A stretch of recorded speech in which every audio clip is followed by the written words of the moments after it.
whatever it is that makes you happy, living your best life.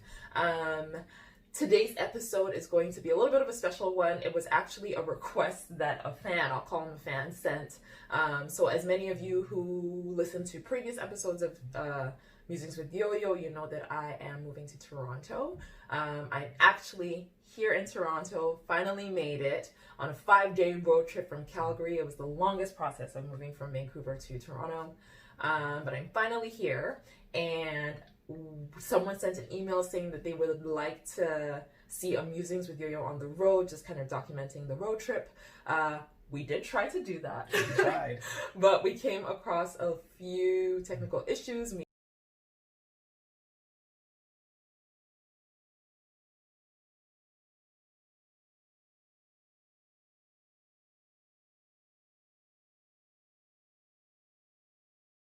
So we still decided that we want to answer the questions, but we'll do it here now that we've gone to Toronto. We might just have add some more context or more content about the road trip itself. But before I continue, I'd like to introduce you to my guests for today's episode. This is Will. Will was my road trip buddy. So we did the 5-day road trip from Calgary to Toronto. He's more than my road trip buddy. He's also my partner, my boo, my bae, all the things. We'll have a proper episode with him where we talk about like how we met and all those kind of things. We don't need to. We need to. So we can do all of that. But for now, we're just going to do a Musings with Yoyo on the road. Before we get started, how's your day going, Will? My day is so lovely. We talked to your aunt, and then we've kind of just been setting up this this Musings episode. That's it. Okay, how you feeling today? Oh man, I gotta stop saying Well, I am not a on-air personality, so I can't wait for this episode to be completed, and then the next episode completed as well. Yeah, you're gonna show up more than once. Just a heads up, everybody. You'll get used to Will. So I already told everybody who you are to me, but let's do how do we know each other? How do we know each other? It was a dark, regular New Year's Eve evening, and I was working at a nightclub. And Party? I was working at a party, and a tall, beautiful, obnoxious young woman came up to me and refused to let me do my job. And that turned into the last 2.5 years. So we've been together for 2.5 years. And it's been great. It's been fantastic. It's been awesome. Okay, good answer. Okay, so we'll get right into the questions. And if there's anything you want to add, we can do that. So what this person sent was questions from me to you, and then questions for you to me. I'm still going to just read them in general. Okay, Sounds so great.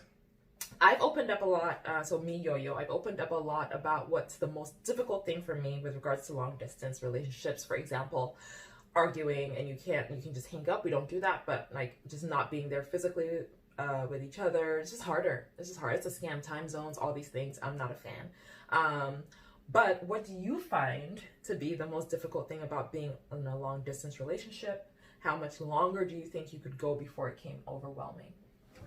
Most difficult thing to navigate was probably time zones, because right when you're into your evening starting and you have like all this energy because you just finished work or whatever, like my day's winding down, it's like 9-10 o'clock, and you come on like 10 of like, oh my gosh, how's your day? What did you do? What are you gonna do next? Blah blah blah. And I just want to go to bed. So trying to match your energy and not like dull your enthusiasm is probably the hardest. What was the second? Mind you, it's a 3-hour time difference. So when it's 7 p.m. in Vancouver, because I don't really like to eat dinner before I call him. So when it's 7 p.m. in Vancouver, it's 10 p.m. in Toronto, and that's if we keep to a 7 p.m. time. Yeah. Which we barely did because someone was always late. We're not saying who that is. Okay. What was the second part of that The question? second part of the question is, how much longer do you think you would be able to go before it became overwhelming? Also, context, we were in a long distance relationship for a year before I finally moved. Yes.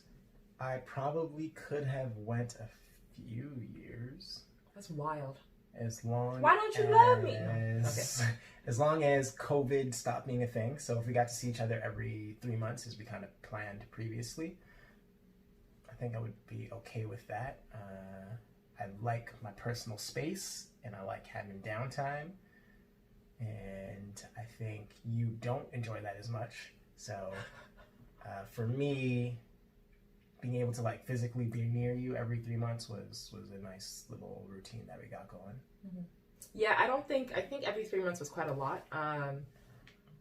Because Toronto is what, a 5-hour plane ride. It's a 5-hour plane ride. Traveling in Canada is also just like trash. It's so expensive just to travel across the country. So I would have preferred to do like see each other once a month. And yeah, to me that's a more consistent routine. But I don't know if I would have gone much longer in a long distance relationship than 6 months. You would have dumped me? Yeah. Okay. No. I would have found a way to just like one of us I would have moved sooner. Like a year and a half is quite a long time to do long distance, especially since we were in the same city. We haven't always been in a long distance relationship. So I mean, I lived in a small suburb of Vancouver, and it was a 2-hour transit, so kind of long distance. Kind of long distance. So I have been prepping for this, yeah. Do you remember the time I dropped you off at the airport and then took the bus back to Langley? And you made it to Vancouver, or you made it to Calgary. Yeah. Before I made it home. Yeah. Calgary is an hour and a half away from Vancouver, and Langley was 2 hours away. Well, 2.5 from the airport. From the airport, yeah. So, I mean, I guess we were prepped for this. We were doing phone calls way before. We just weren't doing as many video calls when we lived in the same city. True. Yeah. Okay, so Will, like I mentioned, we met each other in Vancouver. And so he's lived in both Vancouver and Toronto. So having lived in both Vancouver and Toronto, what do you think I'm going to love the most about Toronto? And what do you think I'm going to miss the most about Vancouver? In all honesty, because of COVID, I'm unsure. It's going to be different. But before COVID, I would have said Black people. You're going to love being around other Black people. You're going to love not being the only Black person in a mall or a city block. Not to say that racism doesn't exist here or anything like that, but it's just different. It's different being around other Black people, just like in the public area, and not have to like think about it. Mm-hmm. What you're gonna miss most about Vancouver is maybe like everyone being healthy. What do you mean by that? So I can't say I've ever had a conversation about like CrossFit or yoga or hiking or any of that kind of stuff before going to Vancouver. So people here will go to the gym, but if they're going to the gym, it's just like I'm lifting weights and that's it. Whereas Vancouver, it's like a whole lifestyle of like juicing and stretching and juicing and stretching. Yeah, it's a bit much. I know you're into that sort of lifestyle, so I think you'll probably miss that the most. Whereas since I've been here, so there's this gym that whenever they open a new location, so I'm known for being the queen of like free trials. So every time they open a new location in Vancouver, they'll usually do like, and just any city really, they'll usually do like a free week trial. And I stay watching out for when the next location is going to open up. And I noticed that there was one that was pretty close by here, like a 3-minute walk. I was like, perfect. I'm gonna do the new trial, like 7-day, $45 for a trial. Yeah. So and I was like, okay, you know what? I won't do that. I'll look at the other different opportunities or different gyms around here. And there's two others that I've actually seen that are okay. Maybe it's because of COVID. But there's 2 others that I've seen like physically on the map that are in close distance. Whereas in Vancouver, where I lived, probably saying like back to back to back, like you have like bar here, spin there, lifting there, like just right next to each other, all on a block, and you would see that so often. So I definitely think that's going to be an adjustment for me. So heads up in case you see me getting rounder and rounder, it's because of that. But also your point about Black people, did I ever tell you about the time when I was in Whole Foods? This is when I first moved to Kitsilano, which is the neighborhood I used to live in.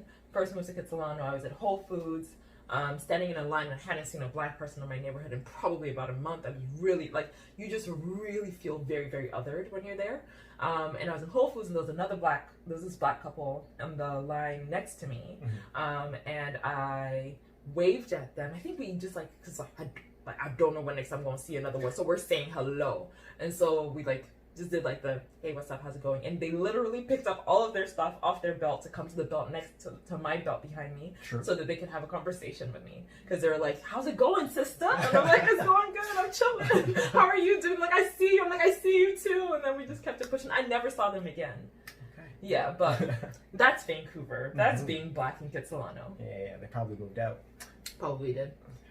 Sorry, I got us off track, but I agree with those things. I think that I'm gonna try to be intentional though about the fitness thing. It's very important for my mental state, so I'm gonna be on that as much as I can. By yourself. By myself, most likely.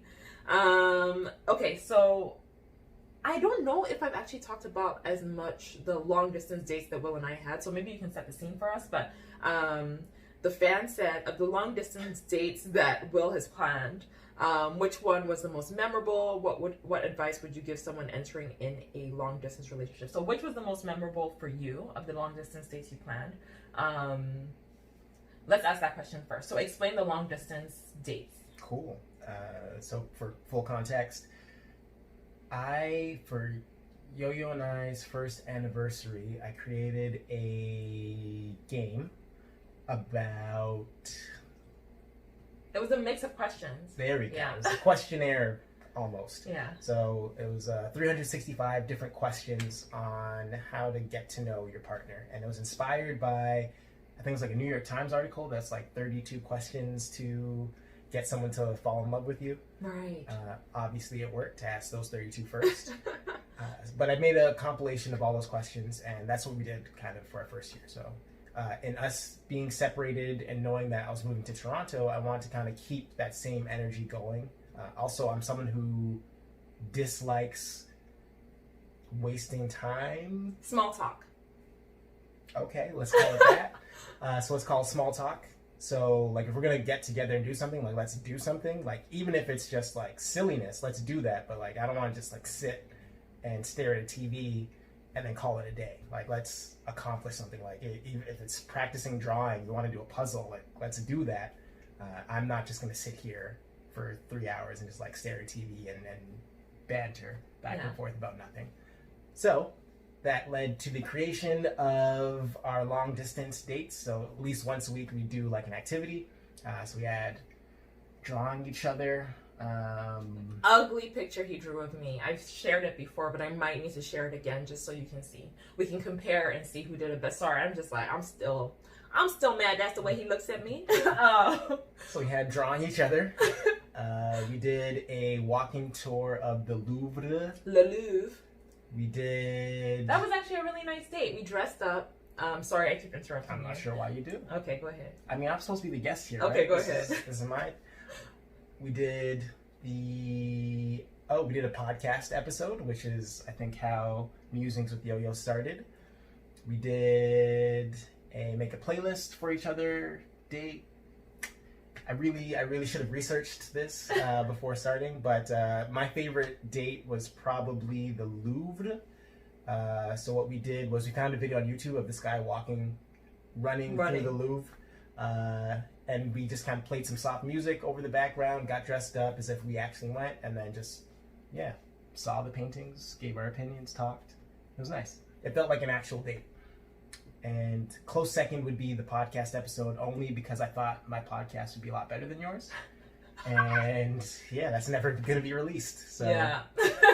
He beats me in almost everything. Like, he's very good at a lot of things. So like, and I'm one of those people who trash talks, like, even when I'm losing, I'll trash talk. But I was like, nah, I'm a good host of a podcast, so I'm about to kill this one. Yeah.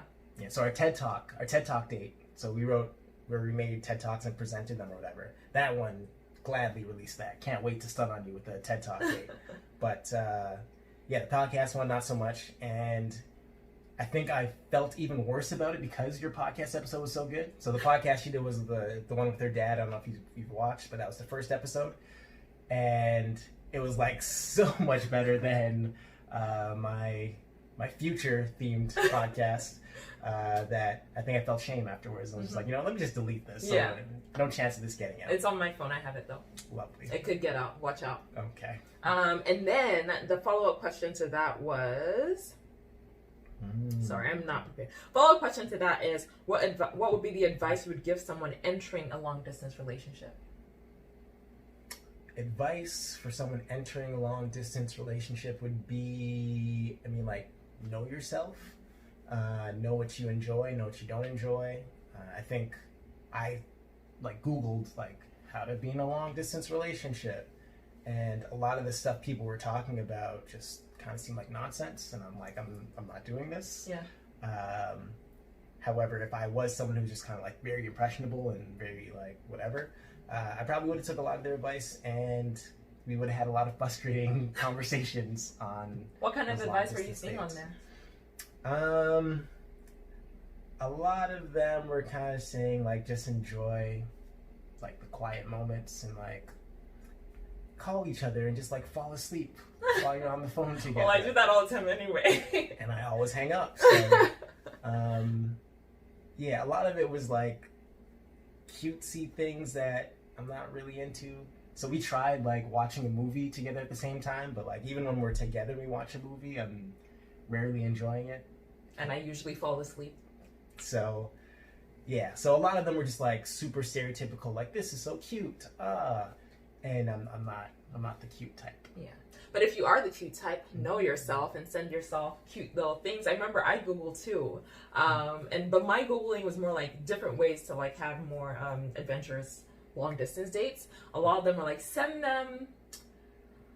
them a pitch, I'm trying to think of one that I was Will's not gonna like that. Just write you a letter or something. Write you a letter every single day. And Will doesn't like letters apparently, or doesn't like physical things. So sending him a letter would have just been thrown in the garbage. He might have taken a picture of it, might have not, but he would never have actually read it. So that wasn't great advice for us. But yeah. So the long distance dates were actually great. Every Sunday there'd be something new. My favorite was also Le Louvre, the walking long distance date. Can I give advice on a long distance relationship? No, this is my interview, so that's all you It's get. your interview, but I agree. Knowing yourself, but also just being very, very communicative. A lot of times with in-person communication, you can get cues, but in a video, sometimes it's just I don't understand exactly what it is you're saying. So clear communication about how you're feeling. If I read a text message wrong, or if I read the tone of your voice wrong, I need to be able to actually understand. So I think that helped with our communication for sure. Yeah. Okay. Questions for you to me. Feel free to freestyle them however it is, and jump in. I'm not the professional here, so I'm just going to read them straight. Yoyo has also talked about tribes in Nigeria and how her parents weren't allowed to get married for some time. Yoyo, how do you think your parents' experience made it either easier or harder to accept Will, who is from Ghana? Oh, this is actually probably not one of the issues we've had at all. One, because of the fact that they weren't allowed to get married because of being from different tribes for 6 years, y'all. They had pushback from my grandparents. And they weren't allowed to get married because they were from different tribes. Tribalism is a thing in Nigeria, but it's not as bad as it used to be. And my dad was actually born and raised in Ghana, so that wasn't a thing at all. When he first met Will, actually, he was talking about the fact that whenever he's around Ghanaians, he feels at home. So that's not a thing. I think, if anything, the thing I would probably make more similar to this is the fact that Will was born and raised in Toronto. He's a Torontonian. And my parents are very Nigerian, so I think we probably have more of intercultural differences. Directly between me and you? No, but so I think if we think about the conversations or relations you have with my parents, mm-hmm. I think they have a harder time engaging with you because of the North American context. So True. My brothers and their partners are, one of them was raised in Nigeria, the other one is Nigerian. And so the way Nigerian kids speak to Nigerian adults, they know how to, they do all of that. Mm-hmm. The way even though your mom is Ghanaian, the way you speak to my parents is not the same way Nigerians speak. Or he'll make a joke that they might not get, so one of us has to explain it. Most times I have to explain it. They'll make a joke he doesn't get, so I have to explain, and it's delayed laughter. I could just not laugh. It's cool. And then they're over here thinking you're not funny, or you don't have a sense of humor. Anyway, so I'd probably say that's probably the biggest one, but it hasn't been an issue. It's just been a matter of again, as much as his family is from Ghana, you've been to Ghana twice. Wow, I went in 2017. When's the last time you went to 2015? When's the I last went time to you went to Nigeria Nigeria? in 2013, but I went to school. I went to boarding school there. I very much identify as Nigerian, so that's probably like we were talking to my aunt today, and there were certain things like she was trying to ask him certain things about me and like why he wants to be with me. And then I answered the question. He answered them, but clearly not good enough, because on the side I was like, she's asking you blah blah blah, she's asking you for more information, blah blah blah. So I think some of that piece is just like something that we need to just kind of learn and go through. Sure. Yeah. Lovely. What a great answer. Both of you had drastically different childhoods. From the following parenting techniques, yes or no's, do your kids get to have an allowance? First of all, our different childhoods. Let's give people an overview Some of that. context. Some context. So, you go first. So I was born and raised in Rexdale, to a single mother, and I have one older brother. We lived in, or very near to, the Jamestown community. What's the Jamestown community? Oh man, it's a needs improvement area according to the City of Toronto website, but it's basically like lower income. Yeah, most of my friends were of different backgrounds. My best friend is Trinidadian. Most of my other friends were either West Indian or Middle Eastern or of African descent, and most of us were born here. Yeah, so I stayed in the same neighborhood till I was like 22, 23. Then I moved out with my best friend and then moved right back after. And then I moved to Vancouver. That was the most traveling that I've done. I'm not much of a traveler. Yeah. Yeah. But you still want to live in a different country. You want to move around a little bit. Oh, absolutely. Going forward, yes, but we're talking about upbringing. Okay, upbringing, my bad. And so I was not raised in a single family home. My parents were still together. And I grew up moving around. So I lived in 5 different countries now.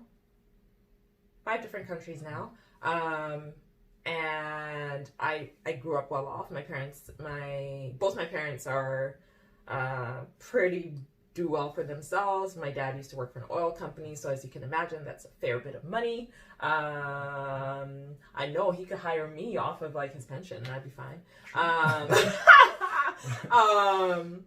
But yeah, so we grew up that way. I grew up even though your mom's Ghanaian, I think I took in more of like the African traditions and you took in more of the Western, and I think that's just because we moved around in different places. A lot of my friends were also the countries I went to. The places generally had predominantly white schools and things like that. So that was my upbringing. Oh wow! Amazing. Okay. Now the question: do your kids get to have an allowance? Yes. They are allowed to live with us. Yeah, allowance is tricky. I think for me, I'm gonna want to instill like you work and then you get something. So it's gonna be like simple, like just clean your room, make your bed, all that stuff. But yes, they need to learn the value of making money and what to do with that money when you make it. It's so funny you say that because my first job was in university, and I remember we were talking kind of in our group like, oh, everybody kind of had a job when they were in high school, and maybe this wasn't common practice in Holland, or maybe my friends didn't do it, but I had a part-time job. I had a job for a week. Okay. And not because I quit, it was just because it was a job that was a week long. And that was probably as far as I went to with work. To be fair, I played on our team, and I played in the Dutch league, so we always had practice after school and things like that. Right. But yes, I think we should have an allowance because I have no reason. I got an allowance. I didn't get much, but I got an allowance, and I can't say for sure that I learned proper money management from having an allowance, because I just, let's be real, spent my money on like very stupid things. And my brother was actually talking about it the other day, was when they were closing all our bank accounts in Holland because we were moving and they were leaving. They were like, okay, let's close everyone's accounts. So my brothers was like, oh yeah, let's take out our money that's on our account. Both of them took out theirs. They're like, okay, let's help you close out hers. And went in there, I think had 2 cents left. They're like, what the hell did she do with her money? They're like, close it. We don't need nothing from there. So I can't say for sure that like having an allowance helped me with money management. So I'd be more keen on making sure that we embed financial literacy into our household. That's fair. Yeah. I think, so for me, I didn't get an allowance until I got to high school, and that's mainly because I had to take the bus to my high school. So I needed like lunch and bus fare. And then as soon as I got a job, it was pretty much like over with all of that. But I do think financially, your views of money are much different than mine. And I mean, of course, it's not just the allowance that does that, but I do think like having access to money early on is better than not better. Next question. Oh no, the phone closed. All right, stall. Okay, yeah. And Great we're back. Stalling. Do your kids work to pay for their own education? No. No, absolutely not. Sorry, that sounds very judgmental. But I say absolutely not because I have seen where my parents paying for my education was very helpful in me feeling well adjusted in university. Whenever people ask me, what was your experience like at UBC? It was amazing. I did all these leadership opportunities, all these things. And I was only able to do that because I didn't have to think about who was paying my rent. I didn't have to think about who was paying my tuition. I was able to truly embrace what university brings. And currently universities systematically, all those kind of things don't necessarily, the programming doesn't necessarily support those who are financially taking care of themselves. So if you think about, I went to this workshop where they were talking about students who are financially taking care of themselves or who have financial barriers, paying for their own education, things like that. Most times they're working and not taking advantage of like the career services or the student leadership opportunities and things like that. And I was like, I'm gonna get a job because I want to. I was like, I'm gonna volunteer this term. Like that's just a leisure thing that I could do. Right. And so if I'm able to pay for my kids' tuition, I would absolutely do it. Wonderful. So I went to post-secondary and I got a student loan, and that was also working. So like one of my most traumatic university college experiences was I had a class. So I was trying to be an electrical engineer, and the first week of this class, they asked us to buy like a toolkit that wasn't already in the guidelines of whatever we paid for. So my student loan, OSAP, only covered like my tuition plus book fees and some other like small living expenses. So when I got to class and they're like, yo, you have to buy a $300 toolkit, I was like, oh, I ain't got it. However, in 2 weeks, I'm getting paid again and I can focus to paying for that. So this toolkit was supposed to be used in a bunch of different classes, and all the teachers were kind of like, yeah, it's the first week, we don't expect anybody to have the toolkit just yet, but like, you're gonna need it for next week. And there was one teacher who was just like, you can't come into my class till you have this toolkit. So the first week, he kicked me out. I was like, say less. Second week, again, I'm like, hey man, I get paid next week. I don't have it. Like, I'm not sure what you want from me. And he's like, not my problem. If you're serious, you'd find a way. And I clearly wasn't serious, so I didn't find a way. So I just didn't go to the class. Then the third week came around and I got paid. I didn't get paid enough to like eat and have this toolkit. So I was just like, I'm just not going to this guy's class. At that point, some of my friends who were in similar classes were like, oh yeah, this class is like the prerequisite for everything happening next semester. So if you don't do this, like, you're just wasting your time. And that is why I'm not an electrical engineer. Which is like, I know we kind of laugh about it now. It's still traumatic. I know you brought it up a couple of times, but it's just so unfortunate that there's no... I know that universities do try to support students with financial barriers with scholarships and things like that. So I know that's very much a thing, but it's still not so, like, to me, going to that workshop, really understanding what a student with financial barriers goes through was shocking to me. And I don't know if we understand just how intense universities are, colleges are, post-secondary is on students with financial barriers. Yeah, 100%. And then also, to answer the question more directly, I guess, I want to provide like the financial means for our children to do that, but I'm not 100% saying they have to go to post-secondary at all. However, if they want to, I want that to be an option for them, a very easily accessible option for them. Cool. Wonderful. Stall again. Okay, just have it always on. That's too much work. Okay.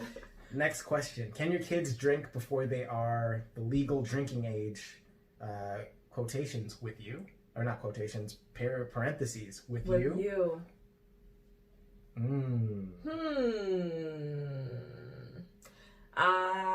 So I drank before the legal drinking age everywhere I lived.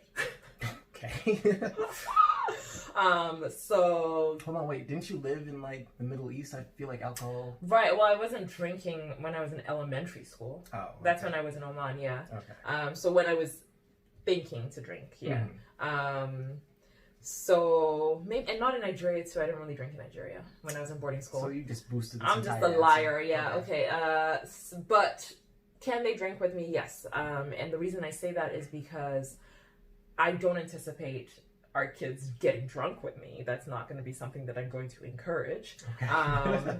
Yeah, but I think one of the things I noticed and luckily I lived in Holland where you could drink earlier than Oklahoma when I went to university. So I was like, you're telling me I can't drink till I'm 21 when I've already been drinking in Holland legally? And I found that a lot of my friends who either grew up probably in the US or didn't have much access to drinking not being a horrible thing would just binge drink, and I know I've done that too, but would just binge drink and not know how to control themselves, not know how to handle, not know how to say, like, not know when it was enough, not really understand how your body reacts to certain alcohol. Not everybody reacts the same way to certain alcohol, right?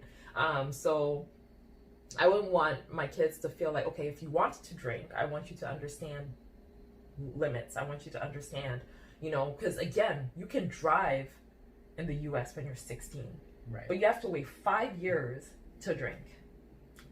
I mean, I don't really see the correlation that tightly as most people do, but I hear the point that you're making. For me, I don't really drink that much. If my kids want to drink in my presence, I guess that's cool. I don't really smoke either or do any like real recreational drugs. So for me, the appeal of doing it is like something that I never really understood. So I don't even know how to approach that conversation. If they came to me and they're like, hey, I found this alcohol. Do you want to drink it with me? Cool. We can experiment and talk and see where that goes. But it's not something that I'm really going to be presenting to them. So like I could think back to my time going to parties with my mom, and I can't say I remember what she was drinking. There's a time they let me drink Guinness, and I thought Guinness was alcohol at that point, and it tasted really badly, so I was just like, oh, alcohol's terrible. I'm never touching this stuff. And I never really developed the taste for it. Yeah, I guess the main message, though, of that question is, like, I just want them to be able to trust me enough to not feel like they have to hide what they want to do. Yeah. True. You're the cool mom. I'm the cool mom. Can your kids take a year off from university to travel? Yes. Take a year off of university to travel? Like going on exchange? No, like just traveling? Yeah. It's summer break, man. True. I don't know. I don't think I have a strong no, but I don't have a strong yes. I think the question is also, so here in Ontario at least, after grade 12, kids usually just transition straight into university. So in that transitionary period, would you allow your kids to, like, instead of going to university straight from high school, can I go and do something else first? Yes. But because I have, one, I work at a university, two, I love learning, I love education. I would strongly encourage them to go to post-secondary school, even if they want to travel for a year, they can totally do that. But I would strongly encourage them to have a plan for how they want to, where they see their future going. I know that universities give you a very huge boost, so I would encourage that. So I'd be the complete opposite. So for me, I went to college right after high school and wasn't prepared to go to college at all. Did not want to go, went kicking and screaming, wasted a bunch of time, wasted a bunch of money, accumulated a lot of debt for something that I was not enthusiastic or wanting to do, and became a little bit resentful for going. When I think I'm someone who learns through like experiential learning, so me traveling, even if I didn't travel, me just getting into the adult world to kind of like get an understanding of what the adult world is would have been far more beneficial than me going straight to college or university. So I think, of course, we'll have to gauge by the children that we have, and then give them input that way. But if our child's anything like me, I would strongly recommend that they don't just jump into university because without thinking it through. Yeah, because it's an option to you doesn't mean you have to take it. Do you buy your kids a car when they turn 16? No. Depends where we live. Okay, fair. So That's a we've better been answer. talking about moving out of like a major city, potentially. I would hope in 16 years or 12 years. We've kind of made a decision on where we're going, and we're not still here if here isn't the best for us. So there are small towns that don't have access to public transit, but yeah. They can take my Toyota. For sure. Yeah. Yeah. Okay. Yeah. You know what? I kind of just jumped straight to like they need their own. They don't need their own. We can share a family car, stuff like that. Yeah. But if we're in a place where they need their own, then absolutely. Okay. That is it. Last question. But it also has many parts to this question. As a former Sooner. Me. Oklahoma Sooners? Yes. Yeah. University of Oklahoma Sooners. Boomer Sooner. Sooner. Don't worry about it. And someone that chose their university based on the cover model. Yeah. Yeah, you said that. You put that out there. Rank the following famous alumni from favorite to least favorite. All right. I don't know OU alumni. No, he gave the list. So I thought it was a multiple choice question, but no. All right, so we have Mickey Mantle, Adrian Peterson, Blake Griffin, Vader, the wrestler, and Trae Young. Okay, so I only know Adrian Peterson, Blake Griffin, and Trae Young. Okay. So I'm going to go Blake Griffin, number one. Wow. Yeah, absolutely. Before I met you, I was like, Blake can get it. Guess we're never going to Detroit, huh? So Blake Griffin. Mm-hmm. And then after him, Adrian Peterson. Okay. And then Trae Young. Then those other two, they could just chill. So I think the first one you mentioned is MLB? Baseball? Baseball, Mickey Mantle. So baseball guy and then wrestling guy. At the bottom. Yeah. Can I ask why you put Adrian Peterson over Trae Young? I know his name better. Better. Yeah. Okay. Yeah. All right. Because Trae Young is what? Plays for the Atlanta Hawks. Shoots a lot of 3-pointers. Oh, I do know Trae Young. Blake Griffin, Trae Young, Adrian Peterson. Adrian Peterson was at I think he was at OU when I was still there. Oh wait. Oh, you know what? Maybe. Yeah, I think that's why his name is more familiar to me. Yeah. But definitely Blake Griffin, number one. True. No, Bumped into him at a party. He didn't say what's up. He kind of said what's up, but not really. He did say what's up. Did he at least like look in your direction and do the I see you, girl. What's up? We'll say that. Okay, cool. And that is it for those questions. Yeah, those are good questions. So we asked all the questions that fans sent. Thank you for sending them. Please feel free to send more. Anybody. But I had an extra question. Okay. So we were supposed to be doing this Musings episode on the road while we were driving, but now that we've actually done it and we've gone through the whole of Canada, not the whole Canada, the whole thing. We did Calgary to Toronto. Okay. 5 days. Yeah. What was the most surprising thing you learned about, or what was your favorite? Okay, let's okay. What surprised you on the trip? Surprised me. We were traveling during Eid, I think. Yes. So seeing how multicultural some of the smaller cities were was a bit surprising. So like Winnipeg for sure. I thought we'd just see like white people and maybe like indigenous people. Regina was nice. What was that small town we stopped in for a little bit? Not Regina. Ooh, on the way to Regina, right? Yeah. It is called. We walked on that bridge too, man. We did. It starts with a Medicine Hat. Was it Medicine Yeah, Hat? Medicine Hat. Medicine Hat was like surprisingly much nicer than I thought it would be. Yeah, have you ever seen the show Corner Gas? No. No? Okay, yeah. So I expected 90% of the places that we stopped to look like the corner gas place, which is like a super small town. With one gas station that doesn't, okay. Yeah, I and there's figured like by the six name. people that live in the town. They all hang out together. And yeah, no, it's way more diverse and like developed than I thought it was. Mm-hmm. Was there anything challenging about the trip? Or that you didn't love about the trip? The driving, as soon as you get to Ontario, where the Trans-Canada Highway becomes like one lane, you have to like do like dangerous passing and like blind turns around mountains and stuff. Wasn't fun. But other than that, it was great. I'm not sure why people dislike Saskatchewan so much. Like, yeah, I think I gained a real appreciation for the entire province. Yeah, he's getting ready to move to Regina. We hung out with my friend from UBC, Funke, and her family. First of all, their apartment is 3-bedroom apartment, large. Like the living room is the size of a house living room, and that's might be not the size common. of this part. This whole apartment. Nope, maybe the whole apartment. The whole apartment was just their living room. Huge. And I was like, okay, there's no way. Like, I know Regina's cheaper than Vancouver. So typically, or cheaper than Vancouver, cheaper than Toronto. Typically, a 1-bedroom apartment in Toronto would go for maybe anywhere between $1,900 and $2,400 from what I've seen per month. And in Vancouver, it's probably about $2,000 a month, $2,200. They, for a 3-bedroom, large, like second floor, open concept, 13-foot modern, high ceilings, like just everything, in total, pay $1,200.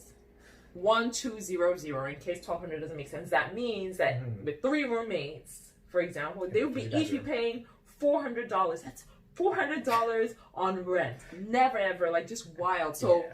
That got me interested. And their location was like nice too. They lived like right beside whatever stadium is over there. The Rough Riders. Baseball? Nope. Hockey. Definitely not. CFL team plays at. Like literally look out your window and you see the stadium. So it was a nice location and everything. Yeah, but other than that, like Regina, the city was really nice. Driving on that highway was really nice. Seeing all the cows looked pretty friendly. It was a good time. It was a good trip. Yeah.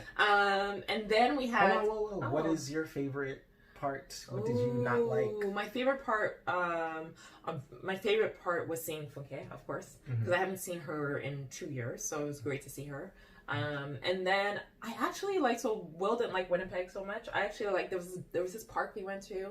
And then I can't remember what it was called. It was we can put it underneath. But I loved it. It was huge.